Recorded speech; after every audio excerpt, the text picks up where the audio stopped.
Do you think in your language first, translate and then speak in English? Or do you find yourself pausing and struggling to come up with the right words? If so, you're not alone. And in this lesson, I'm going to give you some top tips to help you out. Hi everyone, I'm your IELTS tutor Jack, and welcome to another lesson helping you prepare for the IELTS exam. Don't forget, like this video and subscribe to become part of the IELTS Plus community. I'd love to have you here. Today, I'm giving you my advice that I give all my students in my academy of how to stop thinking in your language and start thinking in English. Before we start, remember, this is a step-by-step process. I'm going to give you 6 steps. So if you're a beginner, start at step 1 and work your way through. If you're an intermediate, you can probably skip a few steps, and if you're an advanced, just go right to step 5 and you'll be able to go from there very comfortably.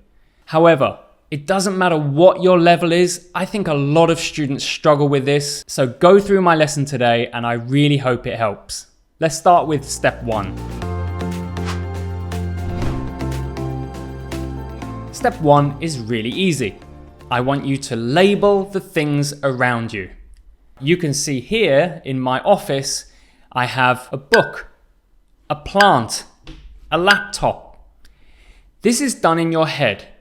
Go round your surroundings and label things. Of course, it's something you do through your daily life. When you're on the bus, when you're in the classroom, when you're at work. Start to get into the habit of labeling what you can. But remember, this is a foundation step, so it's very important for the next steps. So now, no excuses, look around you while you're watching this video and label what you can.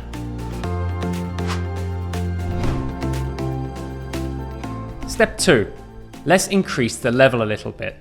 Now I want you to comment on your surroundings. So let me go first. This office is bright. The plant looks healthy. My laptop is shiny and new. I simply want you to comment on the things that you were labeling. So again, if you're on the bus and you labeled some things, now comment in your head. Remember, this is all in your head. You don't need to say it aloud on the bus. Step 3 is to think about your daily tasks. We all have things to do. It's our to-do list. Well, try to keep a mental to-do list. I always have things to do. So for me, if I'm practicing Korean, which is a language I'm learning, I will go through my to-do list in my head. It could be your shopping list. It could be the week's food plan. It could be a to-do list for work, or perhaps a list of things you need to study. So go through these lists in your head and review them in English. Step 4 is a big step up, and this is called immersion. It's something I've talked about in previous lessons, and it's very important for quickly becoming comfortable with a language. Immersion is surrounding yourself with the language that you're learning. Thinking in that language, viewing that language in books, watching that language on Netflix or YouTube. You're surrounding yourself with, in this case, English. Let me tell you a story about how immersion helped me. When I was studying Korean, my weakest point was listening, and my speaking wasn't very good either. What I did was I had a 30-minute walk to school every day and then a 30-minute walk back. I put on the Korean radio show during that 30 minutes, and it was so hard. I could understand barely 5%. It was a bit stressful at first, but I did it every day and I surrounded myself in this unfamiliar language, and in a couple of months, I improved dramatically and I did much better in my listening exam. So this is what you can do, but try to surround yourself with everything. Read books in English, listen to the radio, watch Netflix.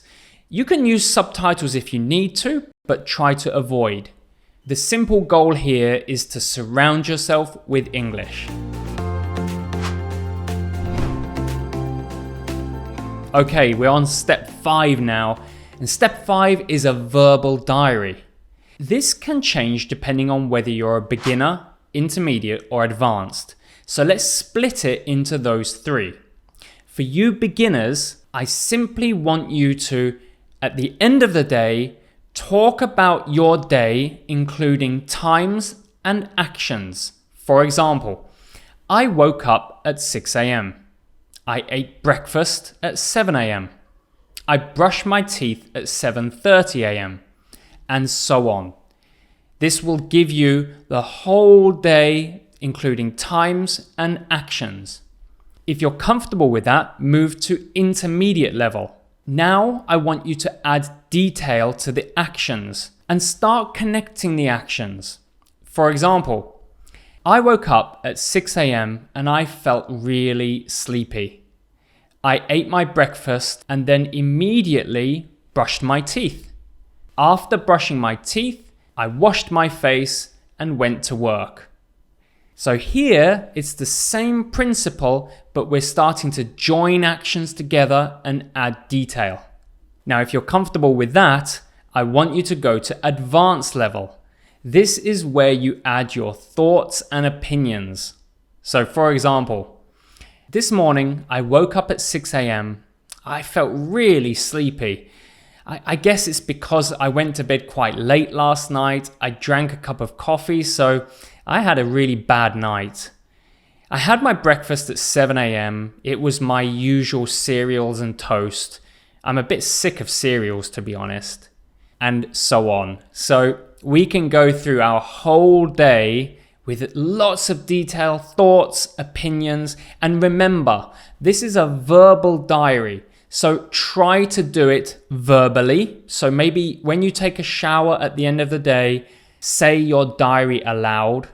If you can't do that, try to go through it in your head. Think about it. This is not a written diary. Your final step, and this is particularly for IELTS students. This is where I want you to do IELTS Part 2 questions. So what do I mean?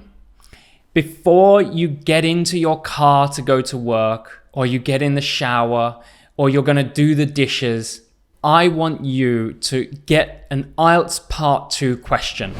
Look at that question, prepare your thoughts, and then challenge yourself to answer that question fully and with as little pauses as possible. I don't care about the 2-minute time limit. That's not important for this exercise. I simply want you to focus on fluency and answer an IELTS Part 2 question as fully as possible without pausing, thinking, repeating yourself, and especially not thinking in your native language. So those are my 6 steps to stop thinking in your language and start thinking in English.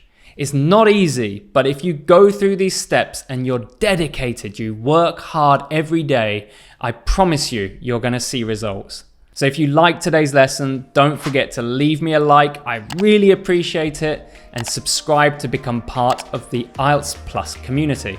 I hope you have a wonderful week this week. Study extremely hard, and I'll see you in the next lesson.